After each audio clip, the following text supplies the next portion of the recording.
kelas 9, selamat datang di pembahasan soal PTS kelas 9 semester ganjil tahun 2021-2022 bagian pertama. Pada pembahasan soal PTS kali ini, saya tidak akan membahas seluruh soal PTS, namun saya mengambil berdasarkan hasil analisis, jadi hanya soal-soal tertentu yang dirasa sulit yang akan saya bahas pada video ini. Nah, pada video bagian pertama ini, saya akan membahas 4 soal berdasarkan ilustrasi pertama dan ilustrasi kedua. Langsung saja kita bahas mulai dari ilustrasi pertama ya. Oke, pada ilustrasi pertama kita punya informasi mengenai jangkauan suara manusia dan tabel hasil pengamatan terhadap beberapa orang ya tentang rentang suara yang dimiliki mereka. Oke, dari tabel ini terdapat beberapa soal. Nah, di antara beberapa soal itu ada 3 soal yang berdasarkan hasil analisis dirasa ini ya mengecoh atau banyak kesulitan ya. Nah, yang pertama adalah ini. Apabila suara Hendra akan ditulis dalam bentuk notasi balok, maka tanda kunci yang digunakan apa? Yang kedua adalah Mariska dan Apriani memiliki jenis suara yang sama. Itu betul atau salah? Dan yang ketiga, Gracia memiliki suara yang cenderung tinggi. Ini benar atau salah? Nah, 3 pertanyaan ini bisa dijawab berdasarkan yang pertama tabel hasil pengamatan ya. Oke, jadi kita lihat, kita zoom di tabel hasil pengamatan. Di sini ada beberapa nama, ada jenis kelamin dan ada rentang suara. Oke, untuk menjawab soal-soal tersebut, yang pertama kali kita harus tahu adalah mereka ini jenis suaranya termasuk jenis suara apa sih? Nah, di bacaan sebenarnya sudah ada ya, di sini sudah ada gambarnya, terus ada penjelasannya. Jenis suara ada apa? Di sini bisa dibaca ada bass, bariton, tenor, countertenor, kontraalto, mezzosopran, dan soprano. Atau seperti yang sudah saya jelaskan pada pertemuan yang lalu, minimal kalian tahu 4, ada sopran, alto, tenor, dan bass. Oke, sekarang kita uraikan satu persatu dulu ya. Nah, kita uraikan satu persatu. Ini ada tabelnya. Kemudian, nah, kita mulai dari Ahsan. Ahsan punya suara apa sih? Kalau dilihat, Ahsan laki-laki atau perempuan? Nah, tentu saja di sini sudah ada ya. Kalian tidak perlu bingung dengan ini nama laki-laki atau perempuan, sudah ada jenis kelaminnya. Laki-laki. Nah, kalau laki-laki artinya pilihan suaranya ada 3, kalau nggak bass, bariton, ya tenor atau countertenor sini ya. Ada sedikit nih countertenor. Minimal nih bass, bariton atau tenor ya. Nah, kita lihat yaitu C3 sampai dengan C5. C3 sampai C5 ini termasuk dalam apa? Jenis suara apa? Jika kalian cek di daftarnya akan terlihat ya bahwa jenis suara si Ahsan ini C3 sampai dengan C5 di sini ini adalah tenor. C3 sampai dengan C5 ya, tenor. Oke, lanjut. Yang kedua ada Apriani. Apriani laki-laki atau perempuan? Dia perempuan. Berarti range vokalnya kalau nggak kontraalto, mezzosopran, ya sopran. Termasuk dalam apa Apriani? Jika dilihat, Apriani termasuk dalam jenis suara sopran. Dari mana sopran? Ya kita lihat, langsung kita amati ya di sini. Apriani B3 dan C7. B3 ada di mana? B3 ada di sini.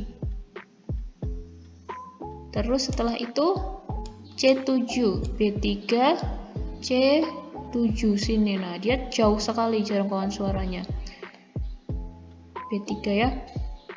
Di sini B3 sampai C7 masuk dalam sopran. Begitu juga dengan yang lainnya. Misalnya Gracia. Gracia ini masuk dalam jenis suara apa yuk? Mezzosopran.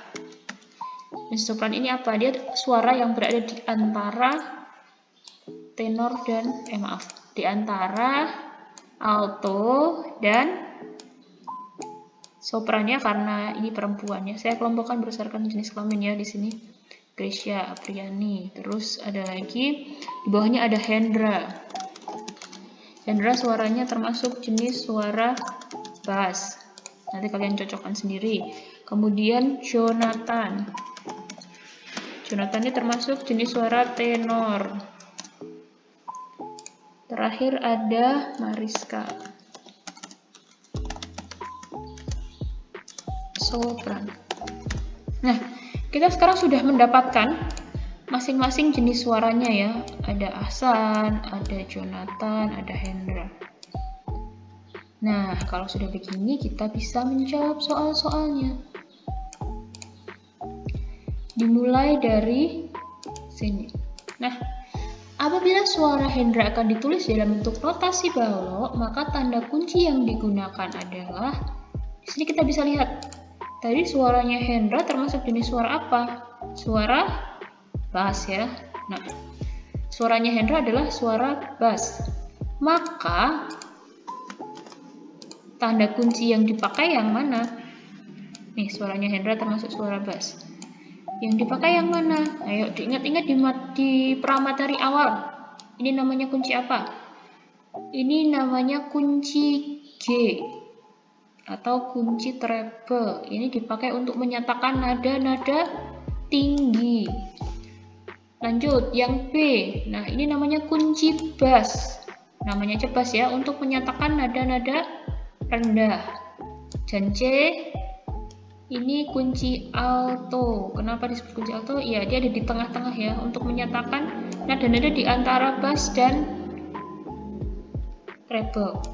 Kalau yang D ini disebut sebagai ini untuk kunci perkusi atau alat musik yang tidak memiliki nada. Contohnya, tidak memiliki nada yang do, re, mi, fa, sol, la, si, do gitu ya. Contohnya drum, terus maracas, tamborin, itu bisa menggunakan kunci seperti ini. Nah, karena Hendra ini suaranya termasuk dalam jenis suara kategorinya suara bass, artinya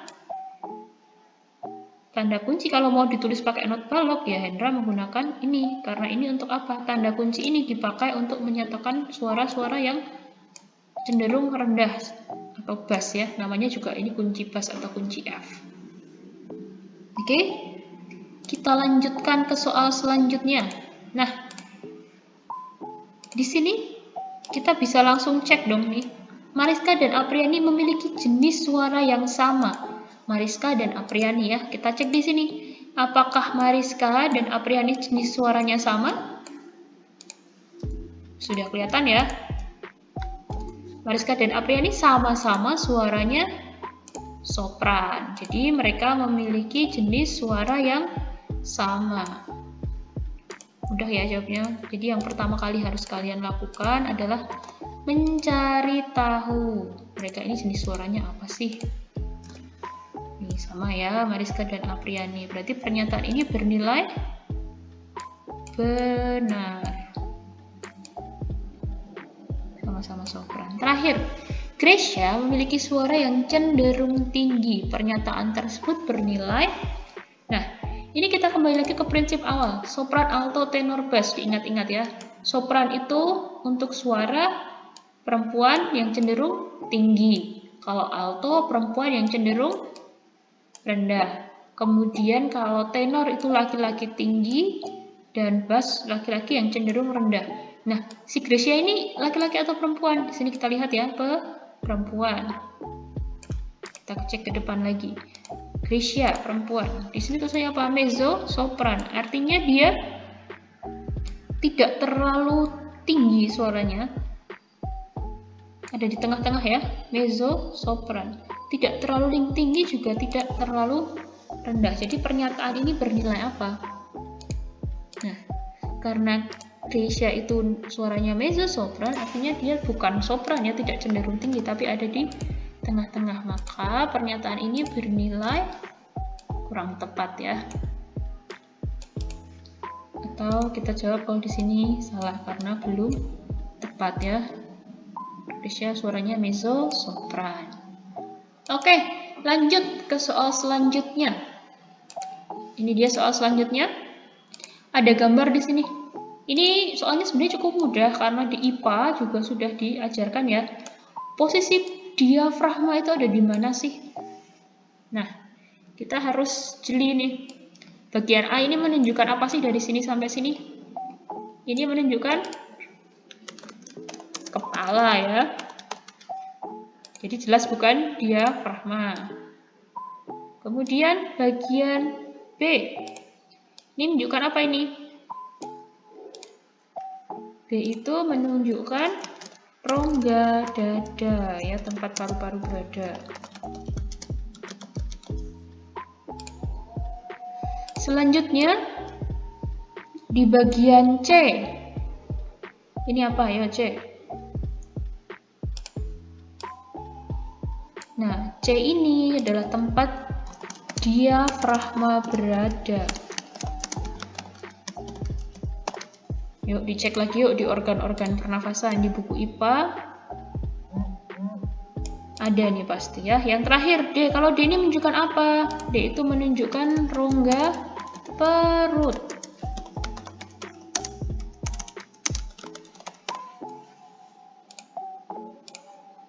Nah, kalau D ini rongga perut. Jadi sudah ya, sudah bisa langsung teridentifikasi ya jawabannya ya. Jawabannya ada di bagian C, diafragma ada di sini. Coba cek lagi, silahkan cek buku IPA-nya ya. Jawabannya adalah C. Cek lagi buku IPA-nya, organ-organ pernafasan itu ada di sebelah mana saja ya. Jadi diafragma ada berada di antara rongga dada dan rongga perut. Oke, untuk bagian pertama sudah selesai. Ada 4 soal. 1, 2, 3, dan 4. Masing-masing sudah kita bahas. Dan selamat melanjutkan ke pembahasan soal PTS kelas 9 bagian kedua. Sampai jumpa.